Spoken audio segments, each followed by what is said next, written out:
आप सभी के हृदय में विराजमान परमात्मा को मेरी राम राम। राम अपने व्यथित पिता दशरथ और क्रोध में भरी हुई माता कैकेयी के पास से अब अपनी जननी कौशल्या के पास आए हैं।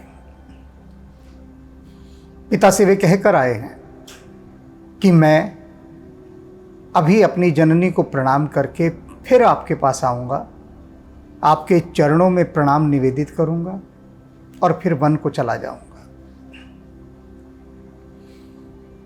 कैकेयी को भी उन्होंने आश्वस्त कर दिया है कि आपने जो वचन मांगा है वह अवश्य पूर्ण होगा। कैकेयी को उसकी शुभ चिंतक ब्राह्मण स्त्रियां, सखियां समझा कर हार गईं कि वह इस वर को लौटा ले, और जब कैकेयी नहीं माने तो उन्होंने उसे अभागिनी कहकर त्याग दिया, छोड़कर चली गई। अब राम इस समय अपनी जननी कौशल्या के पास पहुंच चुके हैं और उनके सामने खड़े हैं। रघुकुल तिलक जोर दो हाथा, वे राम जो रघुकुल के तिलक हैं उन्होंने दोनों हाथ जोड़कर और अपना माथा कौशल्या के चरणों में रखकर प्रणाम किया। मुदित मात पद नायक माथा, प्रसन्न है, बहुत आनंदित हैं और अपनी जननी के श्री चरणों में उन्होंने अपना मस्तक नवाया। दीने असीस लाई उर्ली ने, कौशल्या ने उनको अनेक आशीष दी और उनको अपने हृदय से लगा लिया। भूषण बसन निछावर कीने, और राम के ऊपर से अनेक आभूषण और वस्त्रों को न्योछावर किया और उनको याचकों के लिए भिजवा दिया। कौशल्या बहुत आनंदित हैं इस समय, अति प्रसन्न। राम का राज्याभिषेक होने जा रहा है और ऐसे में वे बार बार राम की बलैयां ले रही हैं। बार बार मुख चुंबत माता, उनकी माता बार बार उनका मुख चूम रही है। नयन नेह जल पुलकित गाता, उनकी आंखों से, नयनों से स्नेह का जल बह रहा है, प्रेम के अश्रु बह रहे हैं और पुलकित गाता, पूरा शरीर पुलकित हो रहा है, प्रफुल्लित है, आनंदित है। गोद राख पुनः हृदय लगाए, उनको अपनी गोद में बिठाया और हृदय से लगा लिया। श्रवण प्रेम रस पयद सुहाए, वे राम को इस समय बिल्कुल छोटा बच्चा समझ रही हैं, नवजात शिशु। जैसे राम जन्म के समय में उन्होंने गोद में लिया था और उनके स्तनों में दूध उतर आया था, इसी प्रकार से इस समय इतने वात्सल्य में भर गई हैं वे कि उनमें दूध उतर आया है। प्रेम प्रमोद न कछु कही जाए,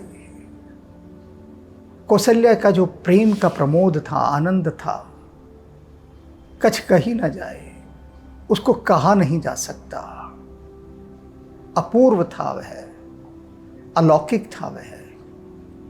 रंक धनक पदवी जन पाई, वह ऐसा था जैसे कि भिखारी को सम्राट की कोई पदवी मिल जाए। बताने के लिए अब तुलसीदास जी ने एक दृष्टांत लिया है, उदाहरण लिया है कि कैसे बताएं कि कौशल्या कितनी प्रसन्न है। कि जैसे कोई भिखारी हो और उसे पता लगे कि अगले दिन उसको राजा का पद दिया जा रहा है, तो सोचिए, आप अपने पर ही लागू करके सोचिए। आपको कल कोई समाचार दे दे कि आपको देश का राजा बना दिया गया है, मंत्री पद दे दिया गया है, राष्ट्रपति बना दिया गया है, क्या हालत होगी आपकी? कैसा पुलकित गात होगा, नयनों से कैसे अश्रु बह रहे होंगे आपके, जीवन भर कभी नहीं नाचे होंगे, लेकिन ये समाचार सुनते ही आप सोफे पर किसी चिंपैंजी के समान कूदेंगे, उछलेंगे, नाचेंगे, ऐसा समाचार सुनकर। और कौशल्या भीतर ही भीतर आनंदित हैं। राम के राज्याभिषेक की तैयारियां चारों ओर चल रही हैं। उन्हें अभी कुछ नहीं पता कि घटना चक्र कैसे बदल चुका है, लेकिन उनकी तो स्थिति ऐसी ही है जैसे कि रंक धनत पदवी जन पाए, जैसे भिखारी को राजा की पदवी मिल गई हो। इस बात का उल्लेख राम अगस्त्य मुनि के आश्रम में जब अगस्त्य की पत्नी लोपामुद्रा राम से एक प्रश्न पूछती हैं, तो उस प्रश्न के उत्तर में राम अपनी जननी कौशल्या का दुख उन्हें बताते हैं कि मेरी जननी कौशल्या की अयोध्या में क्या स्थिति थी, क्या उनका दर्जा था, क्या स्टेटस था। और उसका उल्लेख मैंने शायद वन में राम या सीताहरण उपन्यास में किया है। बहुत मार्मिक प्रसंग है वो। राम की आंखों से अश्रु आ जाते हैं उस समय। सादर सुंदर बदन निहारी, और कौशल्या ने बड़े आदर के साथ राम को निहारा। बोली मधुर वचन महतारी, और बहुत मधुर वचनों के साथ वे उनसे कहती हैं, कहूँ तात जननी बलिहारी, हे पुत्र तुम्हारे ऊपर तुम्हारी ये जननी बलिहारी जाती है, तुम्हारी बलैयाँ लेती हूँ, तुम पर कुर्बान जाऊं। कब ही लगन मुद मंगलकारी, मुझे यह बताओ कि वह मंगलकारी लगन का समय कौन सा है, कौन सा समय सुनिश्चित किया गया है जब तुम्हारा तिलक होगा। सुकृत सील सुख सीम सुहाई, क्योंकि तुम्हारा जो राज तिलक है वह मेरे पुण्यों की, मेरी शीलता की वह सीमा है। जन्म लाभ कह अवध अगाए, मेरे जन्मों जन्मों के जो पुण्य थे उनका जो लाभ है, उन लाभों की जो अंतिम सीमा है, जो अंतिम उपलब्धि है, जो फल है, वह तुम्हारा राज तिलक होना है। क्यों कह रही हैं कौशल्या यह सब? राम का राजा बनना उनके लिए इतनी बड़ी उपलब्धि क्यों है, जबकि राम का कण मात्र भी आकर्षण नहीं राज तिलक करवाने में। ये तो कह रहे हैं, भला हुआ मेरी गगरी फूटी, मैं तो पनिया भरन से छूटी। ये तो कह रहे हैं अच्छा वो मुझे वनवास मिल गया, मुझे नहीं चाहिए राज्य। और इधर राम राजा बने, इस बात को कौशल्या अपने सभी पुण्यों का, शीलता का, सत्कर्मों का, पूजा का, जन्म का अंतिम लाभ बता रही है। क्यों? इसी क्यों का उत्तर मैंने उसी प्रसंग में लिखा है जिसका भी बताया कि राम बताते हैं लोपामुद्रा को अपनी जननी की वास्तविक स्थिति अयोध्या के अंदर क्या है। इस कारण से जेह चाहत नर नार सब अति आरत एहि भांति, जिस प्रकार से कौशल्या व्याकुल है राम के राज तिलक के लिए कब होगा, इसी प्रकार से अयोध्या के सभी नर नारी, सभी पूर्ववासी उसी प्रकार से व्याकुल हैं, प्रतीक्षारत हैं कि कब राम का राज्याभिषेक होगा। वे इस सुंदर अवसर को देखना चाहते हैं। जिम चातक चातकी तृषित वृष्टि शरद ऋतु स्वाति, कैसे वे दृष्टि टिकाए हुए हैं राम के राज्याभिषेक पर। जैसे चकवा और चकवी, जो चातक पक्षी होता है, वे शरद ऋतु में आकाश की ओर तकते रहते हैं कि कब स्वाति नक्षत्र की वर्षा होगी और वे उसका जल पिएंगे। जबकि और तो कोई जल भी पीते नहीं है। तो इसी की प्रतीक्षा में वे रहते हैं। इसी प्रकार से समस्त अयोध्यावासी चातक और चातकी बने हुए हैं। तात जाओ बल बेग नहाओ। कौशल्या कहती है, राम जाओ और जल्दी से स्नान करो, देर मत करो स्नान करने में।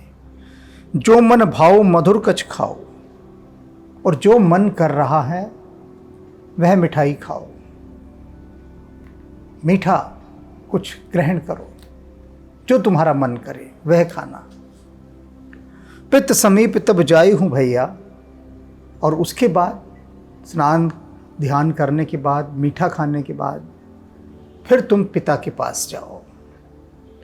भई बड़ बार जाई बल मैया, बहुत देर हो रही है तुम्हें, अब देर मत करो और मैं तुम्हारी बलैया ले रही हूं। मात बचन सुन अति अनुकूला। राम देख रहे हैं अपनी भोली भाली प्यारे जननी की ओर कि कितनी आनंदित हैं वे, कितनी प्रसन्न हैं कि उनके बेटे का राज्याभिषेक होगा। किंतु उन्हें नहीं मालूम कि मुझे 14 वर्ष का वनवास दे दिया गया है। अभी जब वे यह बात सुनेंगे तो उनका यह सारा सुख, सारा आनंद, सारा रस, सारा उत्सव सब जाता रहेगा। मात बचन सुन अत अनुकूला। जो अति अनुकूल वचन थे अपनी मां के, वे राम ने सुने। जन स्नेह सुर तरु के फूला। और वो कैसे वचन थे जो कौशल्या कह रही थी? जैसे कल्प वृक्ष से कोई फूल झड़ रहे हों, साधारण वृक्ष के फूल नहीं, कल्प वृक्ष के फूल, ऐसे वचन थे वे। सुख मकरंद भरे श्री मूला, जिनमें सुखों का पुष्प रस अर्थात मकरंद भरा हुआ था, और जो श्री वृद्धि के फल से लदे हुए थे। निरख राम मन भौरु न भूला। ऐसे प्यारे फूलों को देखकर भी राम का मन रूपी भंवरा उन पर नहीं डोला कि माँ कितनी आनंदित हैं, सब कुछ है, तो उनका मन रूपी भंवरा ये कहे कि छोड़ो, मना करते हैं, हम नहीं जाएंगे वनवास, हम राजा ही बनेंगे। लेकिन राम का मन रूपी भंवरा इन कल्प वृक्ष के पुष्पों पर नहीं डोला। कैसा अद्भुत मन है राम का। धर्म धुरीन धर्मगत जाने, क्योंकि राम जो है वो धर्म की धुरी है और धर्म की गति जानते हैं। कहूँ मात सन अति मृत बानी, और उन्होंने अति मृदु वाणी में अपनी जननी से कहा, पिता दीन मोहि कानन राजू। क्या कहते हैं देखो, राम का वक्तव्य सुनिए आप। राम ने यह नहीं कहा कि कैकेयी ने वर मांगे और मुझे अब वनवास को जाना पड़ेगा, ये सब बात नहीं कहा। राम कहते हैं मेरे पिता ने मेरा राज्याभिषेक कर दिया है और मुझे वनों का राज्य प्रदान किया है। मैं अब वनराज हो गया हूं, वनों का राजा। देखते हैं कितनी सकारात्मक टिप्पणी है, यानी पॉजिटिव स्टेटमेंट, कितनी सकारात्मक। पिता दीन मोहि कानन राजू, जंगलों का राज मुझे उन्होंने प्रदान किया है। जहाँ सब भांति मोर बड़का जो, और जिसमें मेरे सारे बड़े काम होने हैं। बड़ा काम उन्होंने मुझे सौंपा है, कोई छोटा काम नहीं सौंपा, बहुत बड़ा काम है जंगल का राज संभालना। जंगल राज कौन संभाल सकता है वाला? किससे संभाला गया है जंगल राज? सिर्फ वनराज ही संभाल सकता है, मृगराज ही संभाल सकता है, सिंह पुरुष ही संभाल सकता है। जंगल का राजा सिंह ही होता है, तो शेर ही जंगल के निज़ाम को संभाल सकता है, उसकी व्यवस्था को। और राम जैसे सिंह पुरुष ही जंगल को काबू में कर सकते हैं, और कोई नहीं। तो राम ने कहा कि मुझे पिता ने जंगल का राज प्रदान कर दिया है। आयस देह मुदित मन माता, कहते हैं माता अब तुम प्रसन्न मन से मुझे आज्ञा दो। मैं तुम्हारे पास जो यहाँ आया हूँ ना, तुम्हारी अनुमति लेने आया हूँ, तो अब तुम दुखी होकर मुझे जाने की अनुमति मत देना, प्रसन्न मन से। जेह मुद मंगल कानन जाता, जिससे मेरी वनवास की यात्रा मंगलमय और आनंदमय हो। यदि तुम दुखी होकर भेजोगे तो मेरा मंगल नहीं होगा। जन स्नेह बस डरपस भोरे, और मेरे प्रेम के वशीभूत होकर तुम ये समाचार सुनकर डरना मत, बिल्कुल भी कोई आवश्यकता नहीं डरने की। आनंद अंब अनुग्रह तोरे, कि हे अम्बा तुम्हारी कृपा से, तुम्हारे अनुग्रह से मेरा आनंद ही आनंद होगा वन में, चिंता मत करो। मन में क्लेश उत्पन्न मत करना, दुखी मत होना, डरना मत कि मैं वन जा रहा हूं, क्या होगा। तेरे अनुग्रह से आनंद होगा, आनंद होगा। वे अपनी मां को इस प्रकार से समझा रहे हैं। बरस चारि दस विपिन बस, कर पितु बचन प्रमाण, कहते हैं बस 14 वर्ष की तो बात है, 14 वर्ष के लिए मुझे वनवास में जाना है, और पिता के वचनों को मुझे सत्य प्रमाणित करना है, और कुछ नहीं। पिता ने जो वचन दे दिए थे वे मिथ्या ना हो, कोई उन्हें झूठा ना कह दे। उस बात को सिद्ध करने के लिए, प्रमाणित करने के लिए मुझे वन जाना है। और यहां संसार के लोगों का चरित्र आप देखिए, थूक के चाटते हैं, एक एक क्षण में वादे करते हैं, एक एक क्षण में। और वादे भी कैसे करेंगे? 101%, 200% ये काम होगा जी, कोई कोई तो 1000% कह देता है। परमात्मा को तो उन्होंने साइड बाय कर दिया, एक तरफ फेंक दिया है, जेब में रखे घूम रहे हैं परमात्मा को। कहते हैं जी 101% ये काम होगा। भगवान को तो कहीं रखा ही नहीं कि 101%। 100% भी जो कहता है, मैं तो कहता हूं वो भी झूठा इंसान है। 100% तुम कैसे कह सकते हो? 99% तक तुम कह सकते हो कि 99% है कि ये काम हो जाएगा, या मैं वचन देता हूँ 99% तक। 1% तो भगवान के लिए छोड़ा जा सकता है ना, विधाता के लिए। अब राम का राज्याभिषेक होना है, अगर जिसने कहा होगा कि 100% है कल होगा राम का राज्याभिषेक, कहाँ गए वो 100%? तो 99% एनफ, पर्याप्त है 99%। तो यहाँ संसार में कदम कदम पर इतने झूठे लोग फैले हैं, मिथ्या वादे करते हैं। जैसे झूठे वादे करना तो उनकी फितरत बन गई है। और इधर आप राम को देख रहे हैं, राम ने कोई वादा नहीं किया, दशरथ ने किया है, उनके पिता ने, कि वे झूठे ना पड़ जाएं इसलिए। और दशरथ ने एक बार भी राम को वन जाने के लिए नहीं कहा, वे कह ही नहीं पा रहे। राम के अलावा वो दूसरा शब्द ही नहीं बोल पा रहे, किंतु राम उनका धर्म संकट समझ रहे हैं,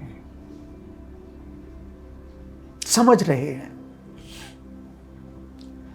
कि दशरथ ना तो उनको वन जाने दे सकते हैं और ना ही अपने वचन को मोड़ सकते हैं। तब क्या करें? भी धर्म संकट समझ रहे हैं। और आपने सुना ही था कि दशरथ बार बार भगवान शिव से यही प्रार्थना कर रहे हैं, विधाता से कह रहे हैं मैं सब मोड़ दे, राम के अंदर ऐसे भाव उत्पन्न कर दें कि राम कहें कि मैं तो नहीं जाता वन। यही भगवान शिव से भी मांग रहे हैं।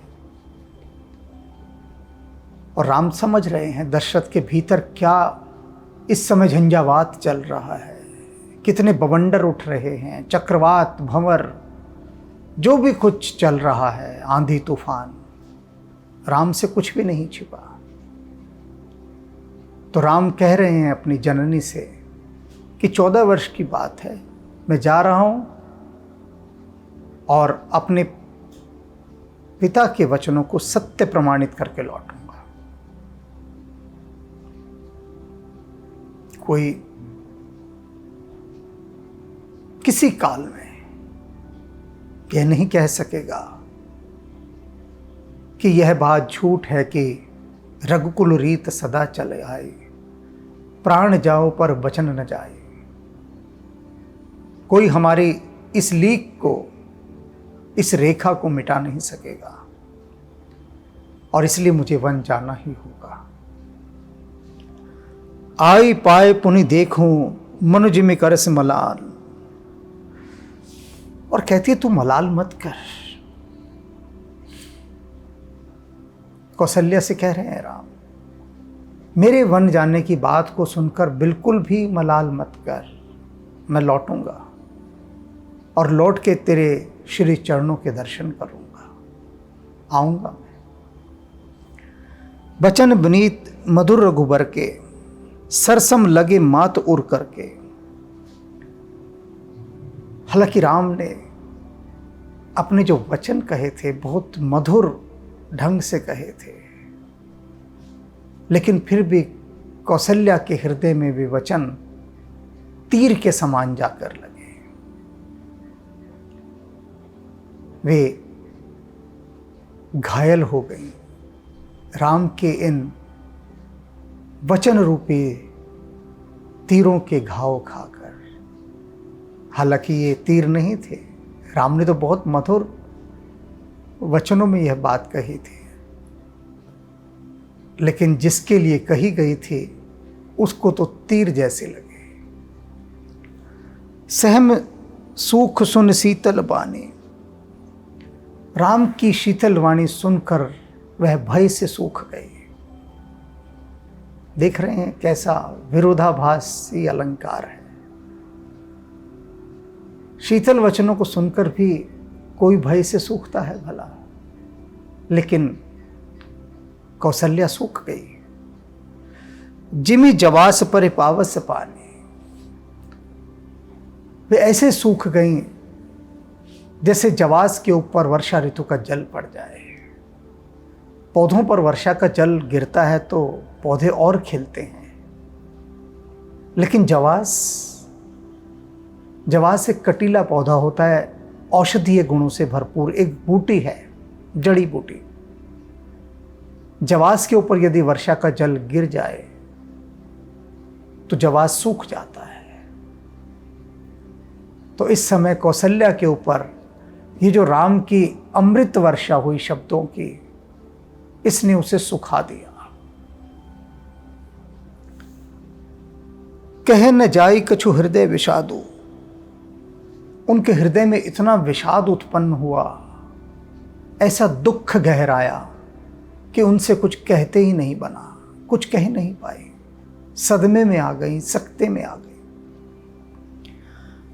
मन हो मृग सुन के हर नादू। और कैसे हो गई वे उस सदमे में, जैसे कि किसी हिरणी ने आसपास किसी शेर की दहाड़ सुन ली हो, और शेर की दहाड़ को सुनने के बाद हिरणी का कलेजा जैसे कांप उठता है, कैसे वो ठिठक जाती है, भय से कांप उठती है। बिल्कुल ऐसी ही स्थिति कौशल्या की हो गई है राम के इन सुशीतल अमृतमय वचनों को सुनकर। नयन सजल, नयनों में अश्रु भर आए। तन थर थर कांपी, पूरा शरीर थर थर करके कांपने लगा उनका। माज ही खाई मीन जनु मापी, जैसे कि किसी मछली ने वर्षा ऋतु में गिरने वाले जल से उत्पन्न पानी का झाग पी लिया हो। मछली यदि उस झाग को पी लेती है तो वो बहुत तड़पती है, छटपटाती है, उसके लिए वो विष का काम करता है। ऐसी स्थिति इस समय कौशल्या की हो गई। धर धीरज सुत बदन निहारी, किसी प्रकार से उन्होंने धीरज धारण किया और फिर राम का मुख निहारा, फिर से देखा राम को। गदगद वचन कहत महतारी, और फिर गदगद वचनों के साथ वे राम से कहती हैं, तात पित ही तुम प्राण प्यारे, कि राम तुम तो अपने पिता के प्राणों के प्यारे हो। देख मुदित नित चरित्र तुम्हारे, और प्रतिदिन वो तुम्हारे चरित्र को देखकर उसे देख देख बलिहारी जाते हैं, प्रसन्न होते हैं, आनंदित होते हैं। प्रतिदिन भी देखते हैं तुम कितने लोक कल्याण के कार्य कर रहे हो, प्रजा का कितना ध्यान रख रहे हो। प्रतिदिन वो तुम्हारे कृत्यों को देख देख कर आनंदित होते हैं और तुम उनके प्राणों के प्यारे हो। राज देन कहूं शुभ दिन साधा, उन्होंने ही तो तुम्हें राज्य देने के लिए एक शुभ दिन नियुक्त किया था, उसे साधा था। कहे हूं जान बन के ही अपराधा, अब उन्होंने किस अपराध के वशीभूत तुम्हें वनवास दे दिया? तुम्हारा अपराध क्या है? मुझे तो दिखाई नहीं दे रहा। और यही बात सभी पूछ रहे थे कौशल्या से कि उसका अपराध तो बता। दशरथ ने भी यही पूछा कि ठीक है, राम को 14 वर्ष का तू वनवास देना चाहती है, दे दे, मैं इसे भी मान लूंगा, किंतु उसका अपराध तो बता दे। अपराध हो तो बताए कि कोई उसके पास किसी भी प्रकार का कोई राम का ऐसा दोष नहीं है उसके सामने जिससे वो कहे कि इस कारण से मैं चुप है। और वही बात अब कौशल्या कह रही है कि ठीक है, धैर्य धारण किया और कहती कि तुम तो इतने प्यारे हो, फिर किस अपराध के कारण तुमको वनवास दिया जा रहा है? मैं वह अपराध जानना चाहती हूं। तात सुनाहु मोहि निदानु, कि राम तुम मुझे वह कारण बताओ। कोई तो कारण होगा ना कि इस कारण से तुमको तुम्हारे पिता 14 वर्ष का वनवास दे रहे हैं, तो मुझे वह कारण बता दो। को दिनकर कुल भय हु कृसानु, कि वह कौन सा कारण है जो इस सूर्यवंशी वन के अंदर जंगल की आग का काम कर रहा है। कोई तो आग है जो लग गई है इस सूर्यवंश के जंगल में, तो तुम उस आग का नाम मुझे बता दो, उस कारण का नाम मुझे बता दो, कौन है वह आग? निरख राम रुख सचिव सुत कारण कहु बुझाए, राम ने अपने साथ खड़े मंत्री के बेटे की ओर देखा और मंत्री का बेटा समझ गया राम का इशारा कि राम वह कारण नहीं बताना चाहते हैं अपने मुख से, और राम का रुख जानकर कि राम चाहते हैं कि वह बताए, तो कारण कहु बुझाए, मंत्री के बेटे ने कौशल्या को सारी कहानी सुना दी, सब कारण बता दिया कि किस कारण से राम को 14 वर्ष के लिए वनवास में भेजा जा रहा है। अब देखिए, राम खुद भी तो बता सकते थे सारी बातें, लेकिन नहीं, कि इतनी बात कहने के लिए भी जो ध्वनि निकलती वो कौशल्या के प्रति कहीं और ज़्यादा दुखदायी होती, और साथ ही साथ कैकेयी की निंदा तो उसमें छिपी ही होती। तो राम के मुख से ये बात निकलती तो कैकेयी और दुखी होती सुनकर। तो राम चुप रहे, और राम नहीं चाहते थे कि वे कैकेयी की निंदा करें। निंदा तो करते ही नहीं राम, निंदा तो हो ही नहीं सकती थी। सीधी सी बात है, बस दो टूक बात कि राम अपने मुख से कहते समय कैकेयी को इसके लिए दोष नहीं देना चाहते थे। तो मंत्री के बेटे से कहा कि इशारा किया, तुम बताओ सारी बात। उसने सारी बात बता दी। सुन प्रसंग रही मूक, जिम दशा बरनी नहीं जाए। उस सारी घटना को सुनकर कि राम को किस कारण से वनवास दिया जा रहा है, कौशल्या चुप रह गए और उनसे कुछ बोला नहीं गया। एक गहरे से गहरा आघात उनको लगा ये सुनकर सारा किस्सा। राख न सकई न कहीं कह सक जाओ, ऐसी बात कि जिसे वो न भीतर रख सकती थी ना कह सकती थी। दुई भांति और दारुण दाहु, दोनों तरह से उनका हृदय जल रहा था, भीतर से भी और बाहर से भी। लिखत सुधाकर गा लिख राहु,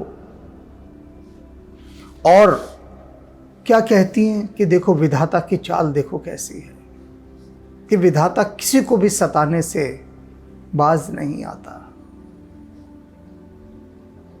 कौशल्या कह रही हैं विधाता अयोध्या के लिए चांद लिख रहा था अपने, कहते हैं ना भाग्य का लिखा कौन टाल सकता है, कि विधाता का लिखा है, विधाता ने लिख दिया है। तो विधाता अयोध्या के लिए लिख रहा था चांद। चांद होगा तो चांदनी होगी, और चांद कौन थे? श्री रामचंद्र। राम को चांद ही कहा जाता है, श्री रामचंद्र। तो विधाता ने लेखनी उठाई और लिखने चला श्री रामचंद्र अयोध्या के लिए। सबको उन्होंने बताया विधाता ने, देखो मैं अब कलम उठा रहा हूं और लिखूंगा, अयोध्या के हिस्से में है श्री रामचंद्र। गाल लिख राहु, और लिखते समय क्या लिख दिया? राहु। राहु यानी जो अयोध्या के इस चांद को खा जाए। कैसा विधाता की चाल देखो कैसी है, कौशल्या कह रही है। विधि गति बाम सदा सब काहू, विधाता की जो चाल है ना, बाम सब काहू, विपरीत है सारे संसार के लिए। कहती मेरे लिए ही विधाता बुरा नहीं कर रहा, कौशल्या कह रही। अब कौशल्या ने यहां पर कैकेयी को दोष नहीं दिया, देखिए सीधा विधाता को दोष दे रही है।